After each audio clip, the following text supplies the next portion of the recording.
అవి నేను చెప్పేది విను. అవి నాకు తెలుసు 10:30కి నువ్వు చంద్రిక ఆంటీతో నా మీద కంప్లైంట్ చేయబోతున్నావని. But let me tell you one thing, నువ్వేమైనా చేసుకో, కానీ చంద్రిక ఆంటీ నీ మాటలైతే అస్సలు నమ్మరు. అయినా నీకెందుకు అనిపిస్తోంది అమ్మకి నీ మీద కంప్లైంట్ చేయబోతున్నానని? నువ్వేమైనా చేసావా ఏంటి?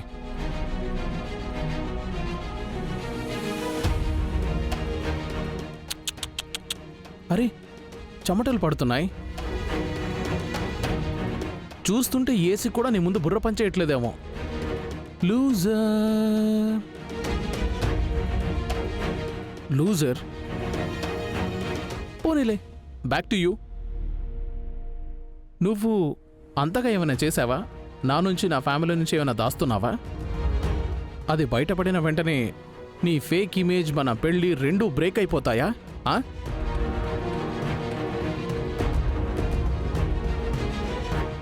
లేదే, అలాంటిదేమీ లేదు. మంచిదే కదా, మరెందుకు ఇంత ప్రెషర్ తీసుకుంటున్నావు? నీ మైండ్ బ్లాస్ట్ అయిపోతుంది, వదిలే.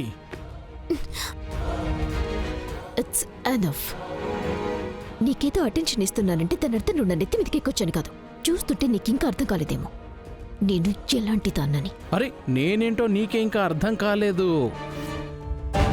తెగ ఎగిరి పడుతున్నావు కదా. నీ లైఫ్లో ఒక ముఖ్యమైన రిమోట్ నా చేతికి చిక్కింది. అందులో ఒక్క బటన్ నొక్కితే చాలు ఆ ఛానల్ వచ్చేస్తుంది. అది చూడగానే అమ్మ నేను చెప్పే ప్రతిదాన్ని నమ్ముతారు. ప్రశాంతంగా పడుకుని ఉంటే ఇక మేలుకోండి. మీ జీవితంలోని అతిపెద్ద రహస్యం బహిర్గతమవుతోంది. షాకులోకి వెళ్లిపోయిన కల్పనాదేవి గారు. ఆవిడితో ఉన్నాను నేను, అవినాష్ చౌదరి.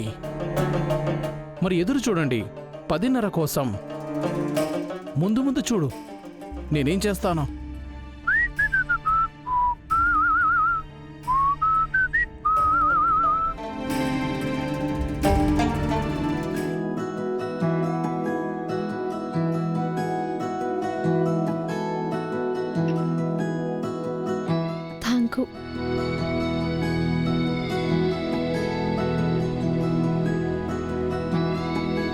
హే మ్యూజిషియన్, నువ్వెక్కడికి వెళ్ళావు?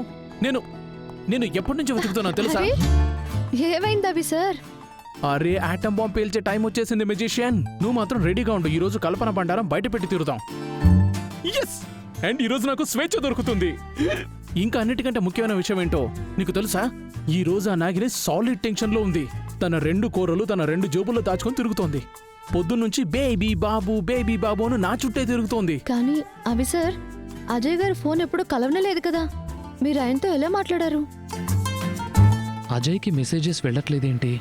బాబు మీకు పార్సిల్ వచ్చింది. అక్కడ పెట్టండి అంకుల్. గోపం అంకుల్ అది కూడా తీసుకెళ్ళండి. ఏంటి తను నన్ను బ్లాక్ చేయలేదు కదా? గోపాల్ గారు బాబు ఒకసారి మీ ఫోన్ ఇవ్వండి, తర్వాత ఇస్తాను.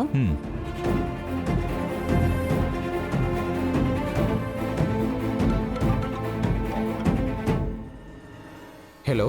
అజయ్, నేనైతే ఏం మాట్లాడాను. ఒకవేళ కల్పనకు తెలిసిందంటే తను నాతో ఎప్పటికీ మాట్లాడదు, నాతో బ్రేకప్ చేసేస్తుంది. చూడజయ్, నువ్వు గనక నాతో మాట్లాడలేదు అనుకో, అప్పుడు కూడా నీకు తనకు బ్రేకప్ అయితే అయిపోతుంది కదా. చూడు, ఒకవేళ నాకు కల్పనకు పెళ్ళవుతుంది అనుకో, నేను నా వైఫ్ ని తన ఎక్స్ బాయ్ ఫ్రెండ్ తో మాట్లాడినిస్తానా ఏంటి?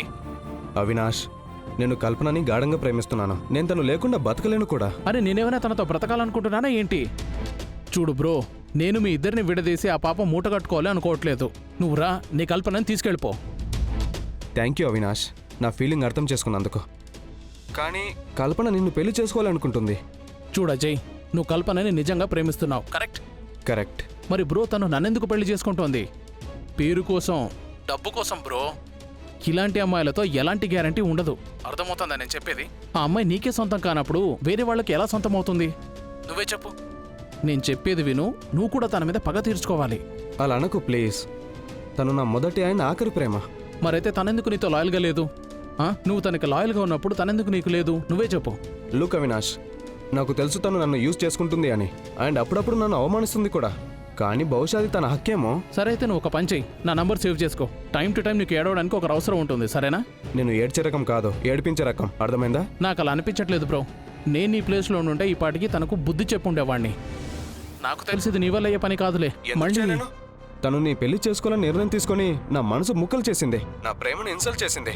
సో ఇప్పుడు నా వంతు నేను కూడా తన ప్లాన్ ఫెయిల్ చేసి తన పెళ్లి ఆపేసి నేను కూడా తన మీద పగ తీర్చుకుంటాను. అయితే నీ ఫ్రెండ్ ఉన్నాడు కదా, నీ ఫ్రెండ్ నీకు హెల్ప్ చేస్తాడు. చూడు, నువ్వేం చేయనక్కర్లేదు. రేపు సరిగ్గా 10:30కు మా ఇంటికి వస్తే చాలు. అండ్ వచ్చి మా అమ్మకు నిజం మొత్తం చెప్పు. ఏమంటావు? ధైర్యం ఉందా? చేయగలవా? డోంట్ అండర్ ఎస్టిమేట్ మీ అవినాష్. నేను రేపు 10:30కి కాదు, దానికంటే 5 నిమిషాల ముందే వచ్చేస్తాను. అండ్ కల్పనని నీతో పాటు తీసుకొని చౌదరి హౌస్లో నుంచి వెళ్తాను. అలాగే జై, వచ్చేసాయి సరేనా? ఇవాళ 100% కల్పన నేను నా లైఫ్లో నుంచి బయటికి తోసేస్తా. అజయ్ సార్ పక్కా టైంకి వచ్చేస్తారు కదా? వచ్చేస్తారా కాదు, వచ్చేసాడు. ఒక సెకండ్. హలో అజయ్, వచ్చేసావా నువ్వు? ఏంటి, నువ్వు అసలు నిజంగా సూపర్ బ్రో. ఒక్క నిమిషం ఉండు, నేనే స్వయంగా వచ్చి నిన్ను తీసుకెళ్తాను. Thank you magician. మన కొత్త బ్యూటీ ప్రొడక్ట్స్ పని సూపర్ ఫాస్ట్గా జరుగుతుంది. అండ్ మనకు ఫారెన్ ఇన్వెస్టర్స్ కూడా పని అండ్ మన మార్కెటింగ్ రిసోర్స్తో హ్యాపీగా ఉన్నారు. ఇదే కాకుండా ఇంకో ఐడియా ఉంది, మీకు నచ్చుతుందంటే.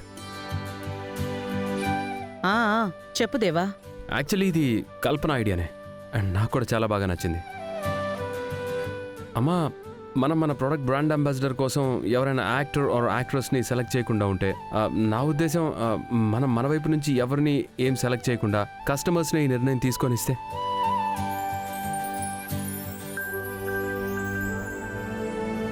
కానీ అదేలా? కల్పన ప్లీజ్. కల్పన కల్పన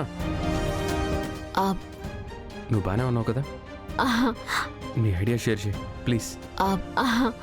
అది ఆంటీ, నా ఐడియా ఏంటంటే మనం మన ప్రొడక్ట్ బ్రాండ్ అంబాసిడర్ కోసం ఒక బ్యూటీ కంటెస్ట్ పెడితే, అండ్ ఈ బ్యూటీ కంటెస్ట్ త్రూ సామాన్య ప్రజలతో ఓటింగ్ చేయించి మన బ్రాండ్ అంబాసిడర్ని ఎంచుకుంటే. ఐడియా బాగుంది. కల్పన, అంతా ఓకేనా? ఆంటీ, అంతా ఓకే.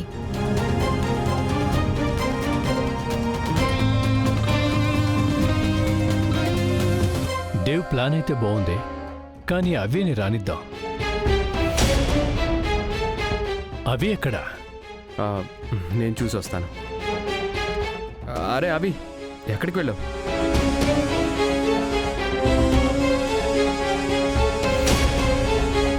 రా కూర్చో. సారీ అని, అది జస్ట్ 2 minutes. నేను కొంచెం మాట్లాడాలి. మరి అంత ముఖ్యమైన విషయం ఏంటి? మీటింగ్ అయ్యే వరకు వెయిట్ చేయలేకపోవడానికి? అమ్మా, ఈ విషయం మీటింగ్ కంటే కూడా చాలా ముఖ్యం కాబట్టి. అమ్మా, నేను కల్పనను పెళ్లి చేసుకోలేను. కథలో ట్విస్టా?